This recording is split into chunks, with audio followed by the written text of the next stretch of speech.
Welcome to What's the Point? A question we should all be asking ourselves, and the podcast by brand architect Bill Ellis. Hi, everybody. Welcome to What's the Point? I'm your host, Bill Ellis, and today's discussion is going to be pretty intriguing on two fronts. Primarily, it will talk about an epiphany that my guest had that shifted his thinking from focused exclusively on results to focusing on the power of we. And my guest today is Kyle McDowell. Hello, Kyle. Thank you for joining us. Hey, Bill. It is really a pleasure to be with you. Thank you for having me.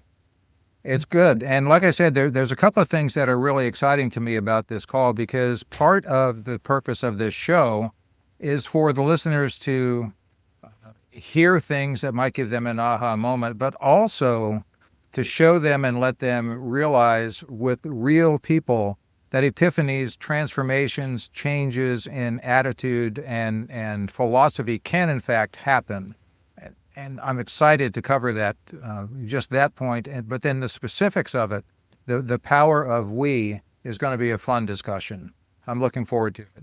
Well, thank you for having me, man. I was fortunate enough to kind of browse through your channel and your shows, and you're doing really important work. So it's an honor to spread my message here with you.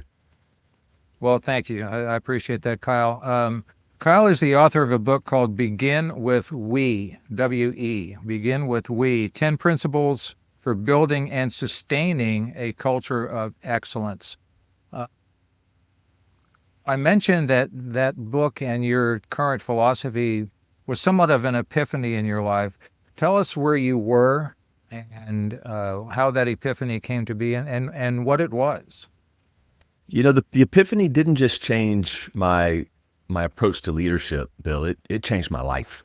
And there is some important background and context that probably is worth sharing. So I spent, I was in corporate America for about 30 years. And the first 20 years, the leadership approach that I am not super proud to share that I took was what I observed. It was this command and control, results at all costs. Got a sick kid at home, don't care. You have obligations here. It was a really short-sighted way to approach my work. But I had early success in my path that kind of reinforced my approach was the right one. Right. Because as I looked around, all the leaders that I kind of aspired to be like, and those that were in some ways even mentors, their behavior is what I tried to mimic, and it worked. But what it left me, so to back up, I was, kind of walking this path and found myself leading bigger and bigger organizations, bigger scope of influence. For some context, before I left in 2019, I had led collectively about 30,000 employees in my last two roles. My very last role, I had a $2 billion operating budget, just massive organizations. And back to the epiphany. So in 2017, I stepped away from the corporate world because the only thing that was matching kind of the pace of my increasing scope was my level of apathy. I found myself in this really weird place, man. I was really disconnected and kind of started to loathe the environments that I was responsible and had created. Which is a real tough pill to swallow. I worked 20 years to build this career, and it just came to this point where I was like, do those around me, my confidants, my closest confidants, I sensed they respected me, but I started to ask a lot of questions, and I uncovered they only feared me, which was a real, it's a wet blanket.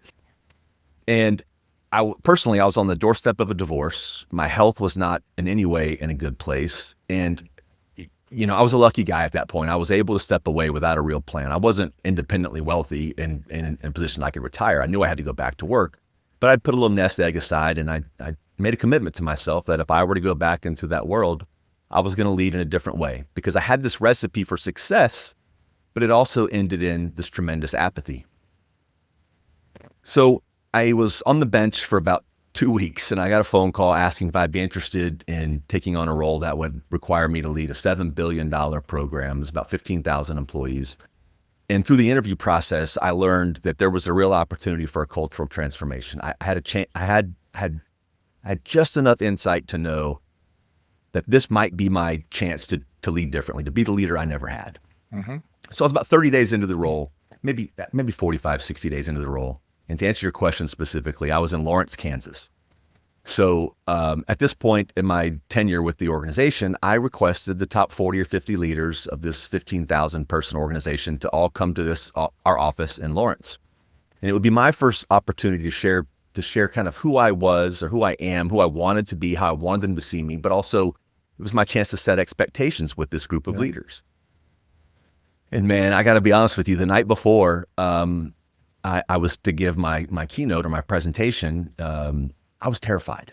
I really had no idea what I was going to share the next day, but I knew the remaining years of my career, however long that would be, hopefully another 20, 30 years, would be materially different if I made some changes. So that evening, let me stop you just for a quick moment. Sorry to interrupt, but just to kind of better understand the situation. So you're new in your position. You're new at a very high level leadership position. Right. You're calling all these people together.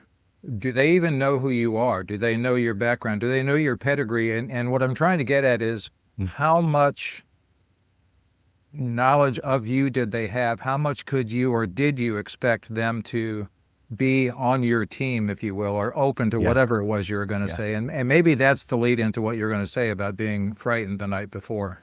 Terrified. It was a mix. Of the 40 or 50 folks in the room, I had worked either in person or virtually with maybe 10, maybe 15. Now, I'm not naive. An organization that size, there's a pretty healthy rumor mill. So there was probably lots of conversation about this new guy. It's probably worth noting the fella I replaced was dismissed. And I believe the woman before him might have also been asked to leave.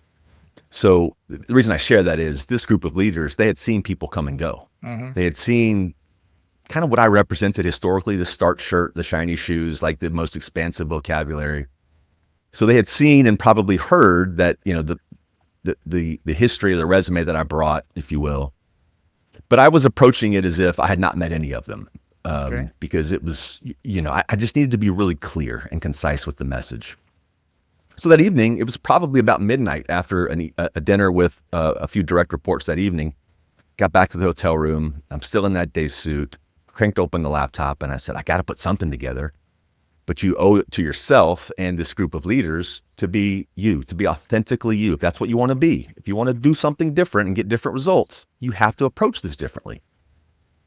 So I just started to play different scenarios through my mind, man. And it ranged from inspiring moments where I'd seen leaders be really authentic and inspire me to be something more than I was. And they willed me to be more of a team player on one end of the spectrum, all the way to the other end of the spectrum where I had horrible experiences with bosses, not leaders, that left me feeling less than valued.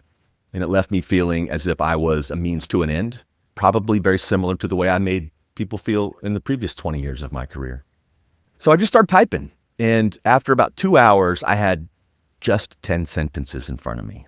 And each of those sentences were essentially declarations. They still do begin with the word we, and I'm not incredibly creative, so I have the 10 we's.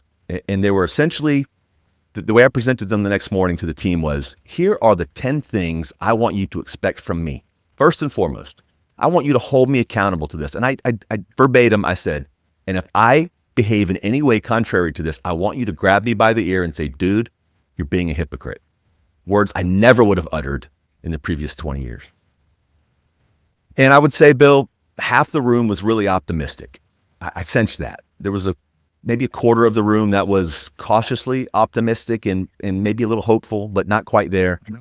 And then there was this group that was, you could just tell they thought I was full of it. And that's okay.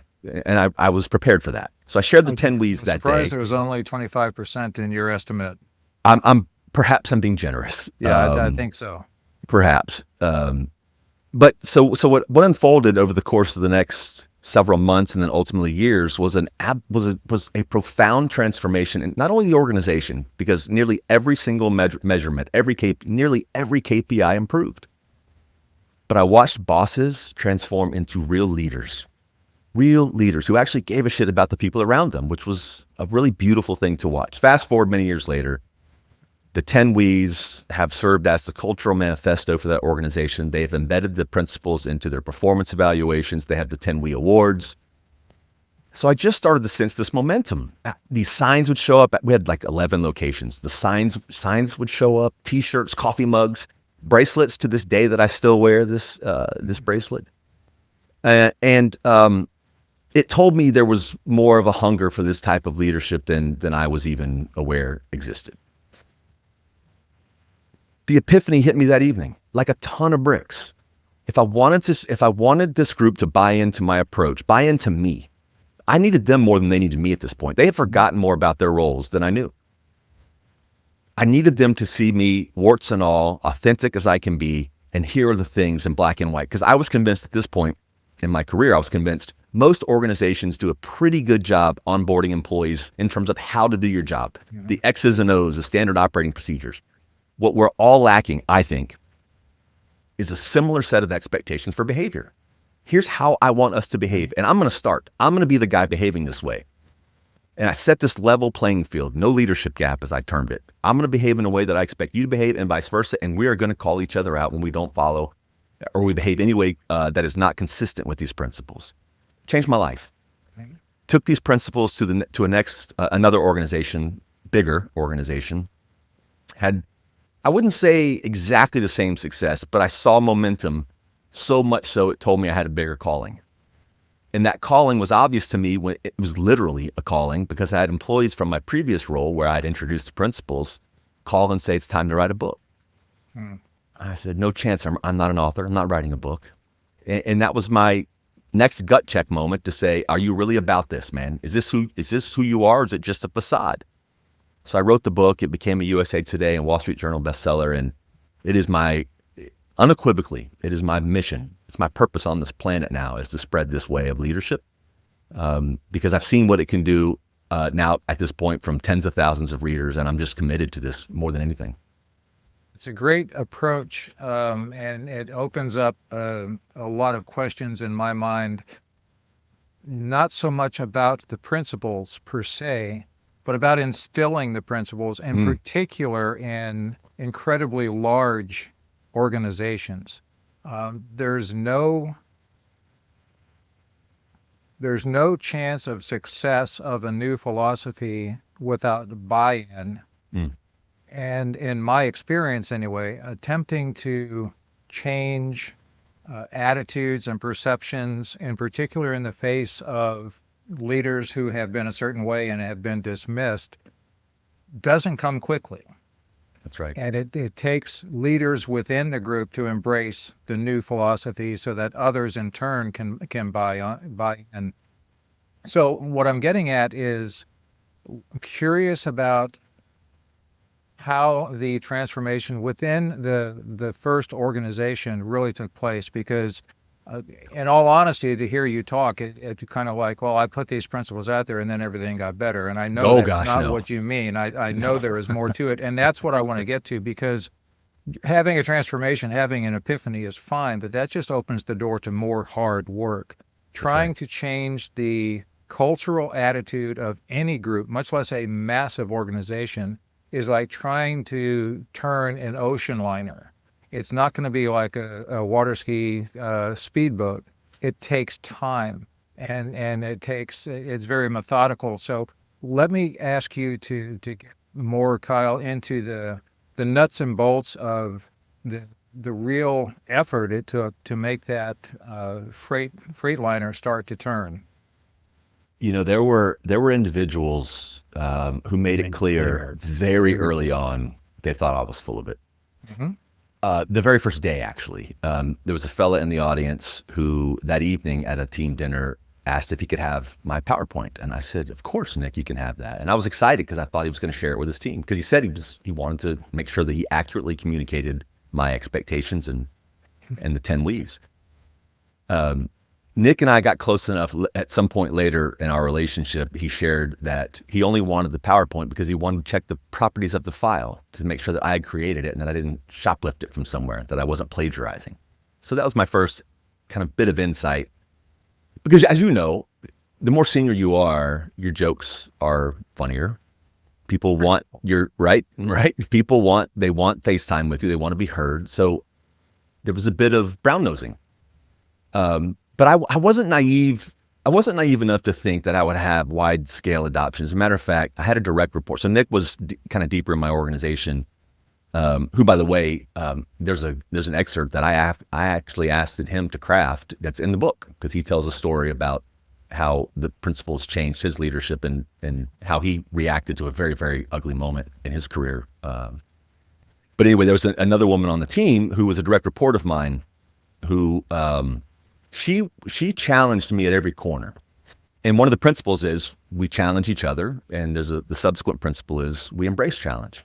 So this woman who was a direct report, by the name of Julia, and I use her name because she knows I tell this story. Probably a week later, we were on a conference call, and I asked Julia to send me an Excel document because I wanted to learn. I needed to see the references, how these tabs work together, how this reference led to this outcome, and I just needed to get closer to the data. I'm a data nerd. Julia sent me a screenshot. And if you ever work in Excel, you know how incredibly helpful that is not. And this was in front of others. And I said, and this is real time, I said, hey, Julia, can you send me the whole workbook? I need to do some reference checking. She sent me the workbook, but it only had one tab. And at this point, I am ready to bang my fist on the desk. The old Kyle is ready to take over, and it's like, send me the whole workbook. But for whatever reason, man, I had enough foresight at that moment to say, wait, you're being challenged. And you were just on stage telling the team how we're going to challenge each other. Challenges go in all directions, including to you, Kyle. You are a hypocrite if you don't embrace her challenge. Because we're not difficult with our boss because it makes us happy or feels good. We're difficult with our boss because we've been burned. We've been put in a position that we felt less than valued, or we felt as if we were a means to an end, or we've raised our hand and it got smacked. And it was evident to me that Julia had maybe some bad experiences in her past with her leaders, and she was just acting out. I'll fast forward to today, and Julia is one of my closest confidants. We haven't worked together in a number of years, and we still have fairly regularly scheduled one-on-ones. I shared that specific story because so many times when we have a difficult interaction or a difficult encounter with a member of our team or even a peer, we almost write them off. We almost disregard their opinion from that point forward, but I still knew I needed her. I needed her for me to be successful, and I'd like to think she needed me as well. So I embraced her challenge. Now, what happened next was probably it was unexpected for me. And I mentioned this a moment ago, but I'll peel the onion back a little more. As I started to visit these sites, so the senior leaders and I, we would bounce from site to site every month to do focus groups, to do deep dives on process and project type issues. As we would arrive at these locations, there would be more and more signage. I started to see t-shirts. I started to see each of the leaders of these sites deploying their own approaches to embracing we. And I thought, oh, okay, this is really, I'm onto something, or we are onto something.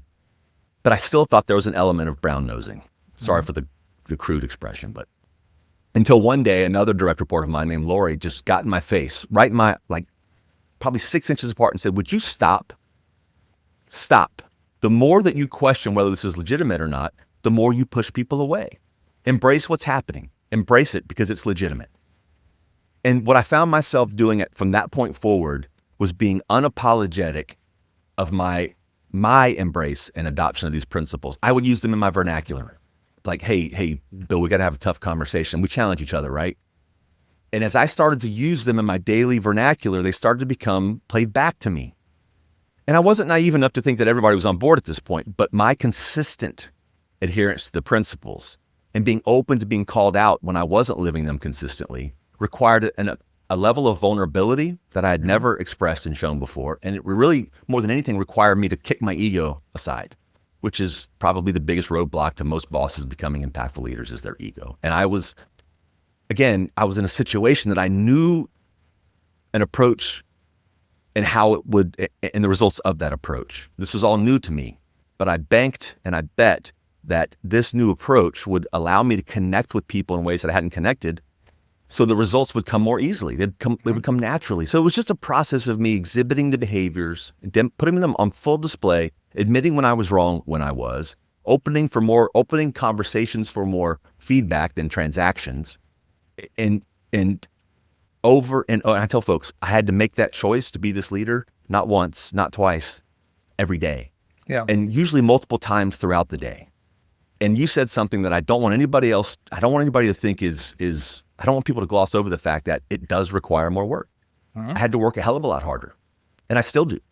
But the impact is commensurate with that level. Yeah. And What I'm seeing is the fulfillment that I was able to find through this approach dwarfed anything I'd seen before. yeah. And what you're talking about is your second principle, which is we lead by example. Hmm. You had two challenges in front of you for moving that ship to a new course. And what you just expounded on was your own behavior and how you had to very consciously, over time, I suspect, Mm-hmm. think about how you were going to behave in certain situations until it started to become more second nature to you, more Exactly. autopilot to you. Yep. But you also talk about we challenge each other. So I'm going to challenge you a bit right here on your first we principle and ask a question. So your first principle is we do the right thing always. Hmm. Now, here's the challenge. How do you define, quote unquote, the right thing? Because to me, that's a very, very, very subjective statement with a lot of latitude to anyone that wants to impose their own interpretation of the right thing. You're absolutely right. And the right thing in my mind is subjective, and it's situational, and it's different by organization from organization to one to another. There are a million plus things that we could agree that are the right thing, or probably more appropriately could say those are the bad thing, the wrong thing. We're not going to travel down that path. Those are obvious, right? If it's illegal, it's a compliance issue. If it's unethical, I use a filter, and I talk about it in the book. We need to endeavor to do the right thing by the 3 C's: our company, our client, and our crew, the team that we lead. In an ideal scenario, the right thing would positively impact all 3 of those cohorts. Sometimes we have to compromise and deliver only on 2, and in the worst case scenario, sometimes only one of those will work. However, we can disagree on what the right thing is. You will know my rationale for landing where I landed because I'm going to be really explicit on the why. But you notice what's missing from those 3 cohorts. There's no I. There's no I in there. If I'm making a decision with how if I am approaching a decision with how it impacts me, I'm already, my bias will creep in, and there's no way I can make a decision that's going to be in the better interest or the furtherance of our goals for those 3 cohorts. So doing the right thing, while subjective, I want us to be right together or wrong together. In other words, if we're facing a tough decision, ultimately I'm responsible for the call, but it's on me to get all the best ideas, the most relevant data and information on the table to make a decision with all the facts at hand. And when that decision's made, everyone around me, those impacted, will understand the rationale I used to make that decision. We can disagree. As a matter of fact, if you disagree, you're not allowed to share that with me. You're obligated to share that with me. And then we move forward. And if we stumble, we stumble, but we were aligned on how that approach was to take place. We are aligned on the next steps, and we are aligned on what we're going to do if it doesn't work out. So again, it's so subjective, but the alignment on how we move forward with the decision is probably as important as the decision itself. So the principles that you put out are, in my view, applicable in any management situation. And they're applicable in any management company situation, regardless of that company's value structure. Do you consider these 10 principles to be the value principles of every company, or do you consider them to be kind of a framework for the company's values to really exist? That's it. You nailed it. It's the latter. So the 10 W's, they enable a company's values. I'm not in the business of trying to replace values in organizations. I just found between values and mission statements, I do this on stage sometimes. I'll ask the audience, raise your hand if your company has a mission statement or values. Of course, nearly every hand goes up. Keep your hand up if you can recite them. and you start to sleep, depending on the organization, or if it's especially if it's at a conference where it's a bunch of organizations, hands go down quickly, very quickly. So the principles, the 10 W's, they enable those values. If we're not really clear on what the values are, it's hard to live them. But the 10 W's are actionable. They are discrete and they are actionable. They are a standard of behavior. Values can be lofty. They can be, I think I read the study recently, like 60% of all Fortune, I think 500 organizations have the word integrity in their mission statement or value. Nobody's going to deny that. Nobody's going to say, we don't want to operate with a high degree of integrity. But how do we operate with a high degree of integrity? Well, we're going to do the right thing always. We're going to lead by example. We're going to say what we do, and then we do it. We take action all the way through, all 10 of them. So the bumper sticker here is these principles, they enable the values because they are the discrete set of behaviors that we expect that will lead us to deliver on our goals in terms of values. Okay, I like that answer because it clarifies for me one of the thoughts I've had going through all of this material, preparing to speak with you and speaking with you prior to our recording today. A great chat, by the way. Well, I wish we were recording then. Yeah, we could have been, huh? That was great. So I'm big on company culture. And to me, a company's culture is very simply its values times the behavior of the employees. So what you bring to the table here are behavioral standards. And if they are implemented within the values as put forth by any company, then you're going to have a culture, and that culture is going to be either fabulous because people understand and embrace the values, and they understand and embrace the expected and optimum behavior, then you're going to have a great culture. Yeah. But if you have people that say we do the right thing always, yet don't embrace a company's culture statement of quote unquote what the right thing is, you're going to have some friction. How do you see the 10 principles? Again, my take on them, Kyle, is that they're behavior driven. How do you see them best integrating with the company's values? So we actually do this in a very granular way with companies. So either myself or we've got a master trainer, when we go into organizations to do leadership transformation or cultural transformation, we will physically map the values to the principles. So, for example, I was working with an organization recently up in Virginia. They have a very discrete, really great set of values, but they are not actionable. They are kind of pie in the sky, aspirational things. The principles being more action and behavior driven. We went through this exercise, and we've done it a number of times at this point, is where we will take a company's values on one side of the screen, put the principles on the other, and then draw lines. Mm-hmm. Everybody does this independently. And then we bring it to the group, and everybody goes around the table, depending on the size of the audience, but go around the table and say, okay, your first value is integrity. How do you map, or what of the 10 W's do you think support integrity? And invariably, we'll get all kinds of different responses, but the point here is to get those behaviors out in the open, be really conspicuous about these are the behaviors that drive the values. So if we want to see these values, what principles must we live by? Must we demonstrate for that value to come to life? So it's not necessarily, it's not one or the other, but when we're conspicuous about connecting those behaviors to the values, it becomes much more livable and much more consistently lived. And that's exactly what I'm talking about. I'm glad to hear that's the approach you take. What are your recommendations? What are your suggested actions within companies? And again, let me step back just a minute, because Kyle is now independent on his own, doing coaching and consulting based on the 10 principles of we. No longer with a large organization as an employee, 100% here to reach out and help other companies. Is that a fair assessment? Perfectly said. Yes, sir. KyleMcDowellInc.com. There's inevitably going to be roadblocks, resistors, disruptors, people that intentionally want to make waves. How do you suggest to your clients they go about addressing those folks and that behavior to kind of get them back in line to what the bigger objective is?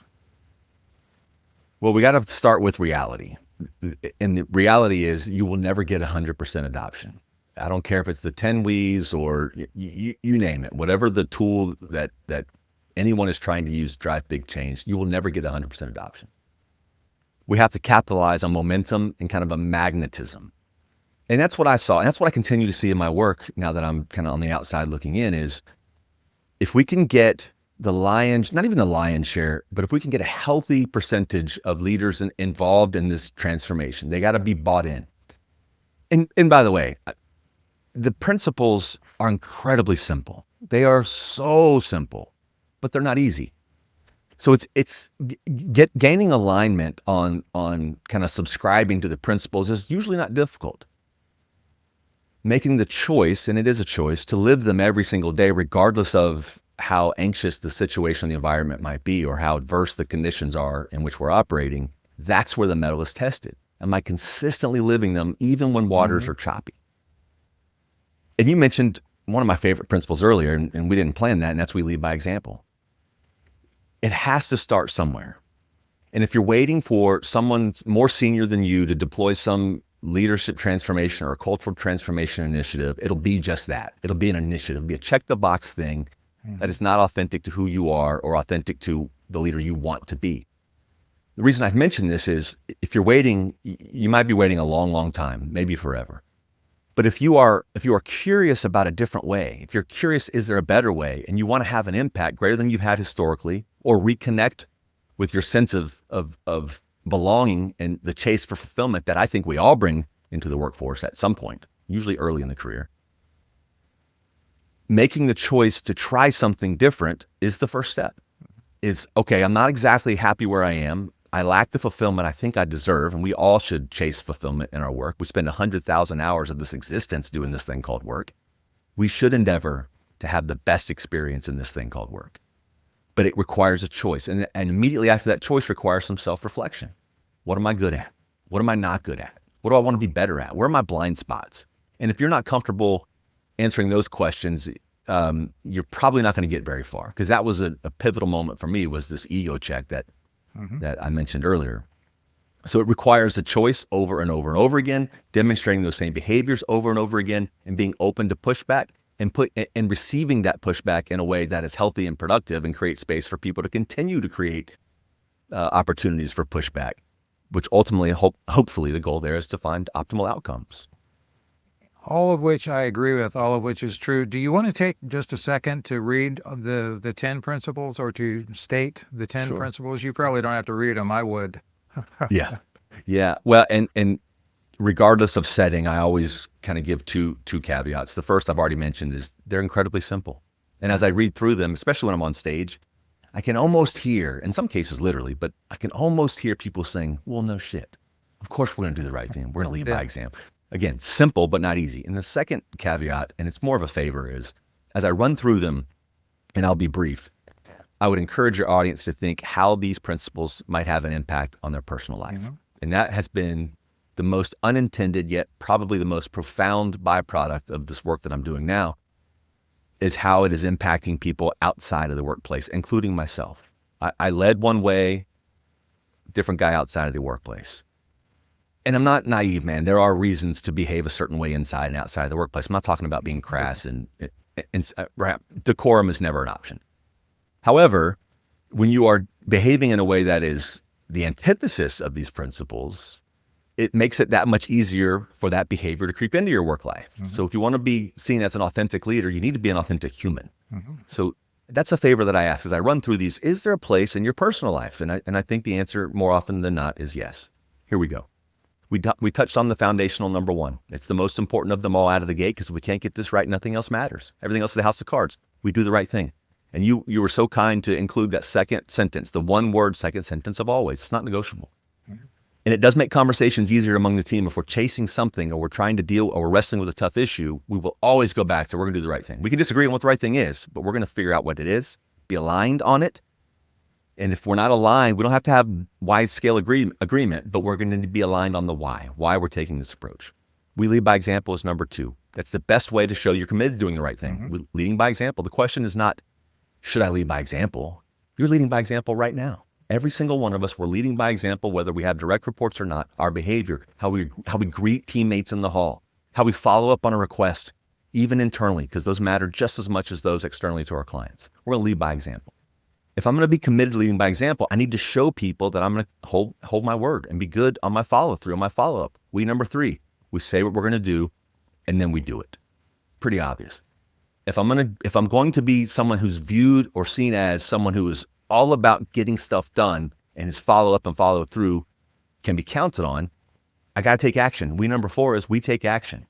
We recognize when things aren't going well, or we recognize a process opportunity or a flaw or just some gap in our team. Historically, in most organizations, people look the other way when they see these things. And more often than not, the folks closer to the work, those that you're leading, they know what's happening. They know more about the business than you do.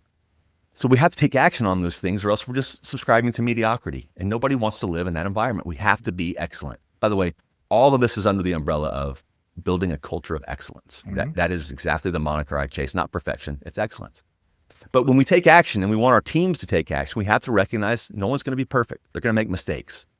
And that's why we have number 5. We own our mistakes. Just own it. It's fuel. It's fuel for growth, for self-improvement, for business improvement, for our team's improvement. Just own the mistake. I mentioned Nick earlier, and if we have time, maybe before we break, I'll share Nick's story about how he made this such a profound component of his leadership style and how it changed his approach, I think, forever. But for folks to raise their hand and say, I made a mistake, they have to know it's not going to be met with retribution. We got to be tough on problems, not tough on people.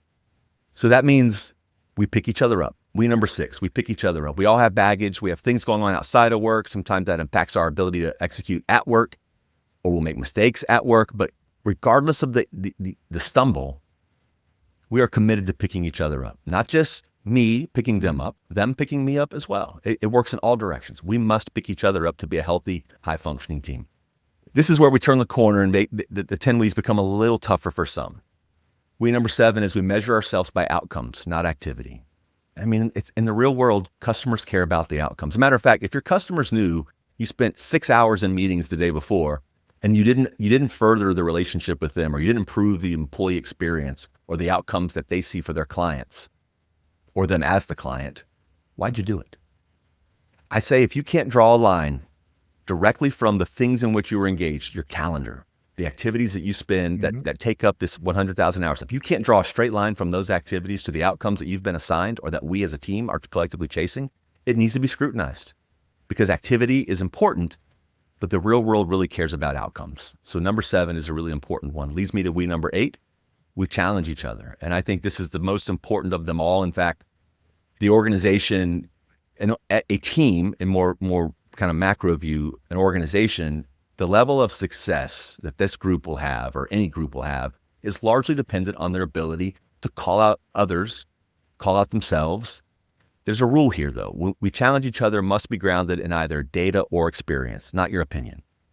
Opinions are important, but we all have them, and there's an expression that comes after that. We must be in a position to challenge peers challenging peers, members of the team challenging the leader, and of course the leader challenging the team, all directions. But that's a recipe for chaos. Without number 9, we touched on that as well. It's we embrace challenge. The 10 We's are rounded out with kind of the bow on top of the present.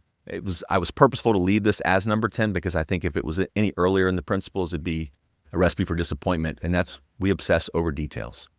Details they're not just details. Details are what separate us from our competition. They're what separates an average performer from an excellent performer. And that's true of the team and of the organization as well. Customers really care about the details. It is a reflection of your brand and your commitment to what it is that you do. So we're going to obsess over details, all the way down to like the font size in our presentations, the margins, everything. Now there's a slippery slope here. So we have to be mindful of the level of time that we're investing in the thing that we're doing. Is, should I spend an hour and a half on a note to one employee? Probably not. But should I spend an hour and a half on a presentation that I got to give to a client or a prospect the next day? Absolutely. We have to obsess over those because it's a reflection of who we are. So those are the 10 We's, and I think they've had a tremendous impact on on many, many leaders at this point. And where I'm starting to hear even kind of more impactful feedback from me personally is the role the principles are playing in people's personal lives. And that's where it's mind blowing to me, the impact that I had a fellow reach out to say these principles have changed the way he's raising his children. Yeah, you Which is mentioned powerful. it earlier that there's an absolute need to be consistent in our approach to work and our approach to our personal life. And to me, the best way to term that is the best definition of what a lot of people talk about, work-life balance. To me, it's not a matter of, okay, I spend 12 hours working and 12 hours away from work in every 24 hours. I mean, that's not work-life balance. That's our equity. Let me move back to the 10 We's, though, without getting into the specifics of them. And again, the book is available, Begin with We by Kyle McDowell. Everything you talk about, I'm on board with. Everything you talk about demands, requires, is essential to be built on a basis of trust. Now, how does that trust get built, regardless of these 10 principles? Because I can't feel comfortable challenging someone. I can't feel comfortable admitting a mistake if I don't trust that the outcome of that is going to be palatable to me. So you talked about we own our mistakes and we do that without fear of retribution. And I understand that, the negative side, but I also understand that we have to admit our mistakes and realize there may very well be consequences. If my mistake cost my company a huge client or a huge job or something, it can't just be, okay, well, you made a mistake, we can move forward. How does the trust and come into play here? So I boiled trust down. And by the way, I could not agree more with your premise. Trust is just foundational for creating fellowship and creating this culture of excellence. But I boiled trust down into really two very simple components. Trust is the result of authenticity and relatability. When you see my authentic behavior, that's not blind optimism.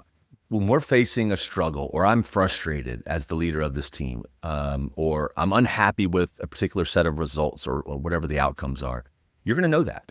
I'm going to be authentic. Now, obviously there's still going to be decorum and I'm going to approach you in a way that is probably different than I would have in years past. But the point here is I'm not going to sugarcoat who I am.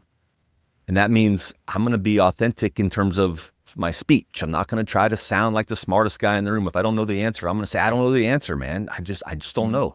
I need to be authentic. The second component is relatability.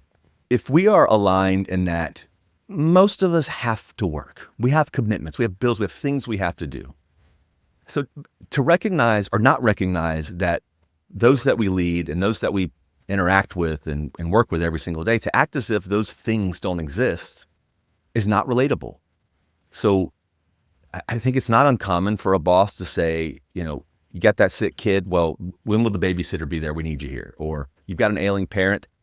Okay, I understand that, but are you going to work from their home right? So how we approach, especially adversity, if we don't approach it in a relatable fashion, in that I potentially have a sick child or an ailing parent, or we've got situations that are impacting our ability to be our best at work. If I don't acknowledge those things as real life issues, I'm not relatable and there's no trust. So for me to be relatable, I have to understand life happens. I have to understand that you're not going to bat 1,000. You're going to swing and miss, but I have to demonstrate that as well. So when I was in a staff meeting with a team recently, we were kind of brainstorming really blue sky stuff on some big time changes to their organization. And I would insert my ideas with, what would happen if, or why wouldn't we this?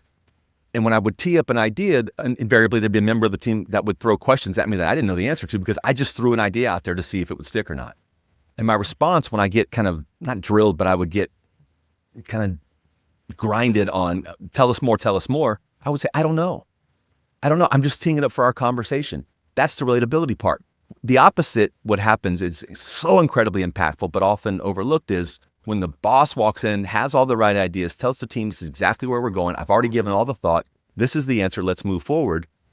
How do you expect me to? That's going to gain compliance, not commitment. Yeah. But when I tee a scenario up and I say, I don't have all the answers, but I can count on this team to come to the right conclusions, the optimal outcomes, because together we're obviously much smarter than any one of us as a solo act. That relatability and that authenticity creates trust, but I have to demonstrate that every day, every interaction. Okay. What you just gave was, to boil it down to a very brief statement, the difference between a boss and a leader. So yeah, it's easy to be a boss. It's more of a challenge to be a leader. I've got two more things for you because we are right at the time I asked you to commit to me, and I appreciate that you've done that. So two final questions. The first is, what's advice that you used to give that you now 100% disagree with? Fake it till you make it. I don't have to think long about that question. I think fake it till you make it is a recipe for potential short-term win, but long-term disappointment. Because again, it lacks authenticity. If I am pretending to be someone that I'm not, trying to act as if I have all the answers, it's usually my ego that's driving that behavior. And that ego is now clouding my brain in a way that is stunting my ability to see things more objectively. Fake it till you make it is a recipe that might end up feeling like the right thing, but over time you'll get exposed. And I think so many bosses wrestle with I can't let my team see my blind spots. I can't let the team know I am short of knowledge in this area. The truth is they already know. Your team already knows the areas of your opportunity in terms of your leadership acumen or how you approach them, maybe your interpersonal connection or your interpersonal skills. The team knows that. They see it already. So the more you hide from it and try to be inauthentic under the guise or under this kind of premise that you need to have all the right answers, you're just furthering yourself from them. The connection is harder to gain because they don't trust you at this point. Why? Because you're not authentic and they can't relate to someone who already has all the answers because they know it's not realistic. Isn't it funny how our self-perceptions very often seen through by the people that we are attempting to pull the wool over their eyes, if you will. Final question. One that I know you've listened to episodes before, one that you're not going to be surprised to hear. In the context of anything you care to put it in the context of, be it your book, the We Principles, your life, your experience, your epiphany. And that's one thing I want people to understand is, before I do ask this final question, if you take nothing else away from this episode, and there's a lot to take, understand this. We all have the chance to make significant changes in how we approach life, how we approach work, how we approach pretty much every aspect. It's a matter of being aware. It's a matter of accepting our ability to change and then taking the action to make that change. So that's one of the big reasons that I'm glad to have Kyle on the show is it's a very significant transformation. Now with that as a lengthy lead up, the final question is, and in your view, what's the point? I've never understood why the workplace, especially bigger organizations, and I don't think it's intentional, but it happens. We dilute people's contribution, their level of impact, their individuality, their unique perspectives. We have this get in line kind of mantra that is more often seen than not. And when we subscribe to that or enable that philosophy, we miss out on connections. We miss out on really having impactful relationships. As you know, if you lead anybody, they're talking about you at the dinner table some evenings, maybe more often than you would be comfortable knowing. What they say about you is your choice. It is your choice because it's reflected in how you behave, how you approach them, and how you lead. To me, the point is less about results and more about impact. And what does that mean? That's kind of a, unicorns and rainbow statement. When you approach your leadership from the perspective of enabling, empowering others, those around you, all under this purpose or this mission to have an impact greater than the role in which you sit, greater than your title, more impactful than your compensation, your bonus, and any metric, is when you can forge these connections with others. The point is to have a lasting impact, to leave a place better than you found it. And if you're really lucky, to leave those that you've interacted with, especially those that you've led, leave them better than you found them. And in return, the same thing happens to you. And it sounds so cliche to say, The more I invest in my own leadership, and I don't mean money, I mean time, and I mean making purposeful choices about being the leader you never had, having an impact that you've been chasing your entire career that's been so elusive. When you make those choices and you travel down that path, the impact will come. The fulfillment will come. And ultimately, the results will come, but you'll do it in a way that didn't alienate people, and you'll have connections that will last a lifetime. And for me, that's the point. It's bigger than your job. It's an obligation of humankind, in my opinion. Okay, thank you for that.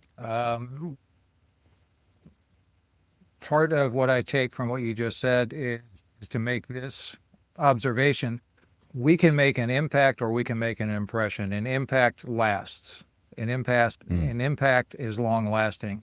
So it's up to us to decide to behave in such a way, to act in such a way, to interact in such a way that the impact we're going to have on people is a positive one.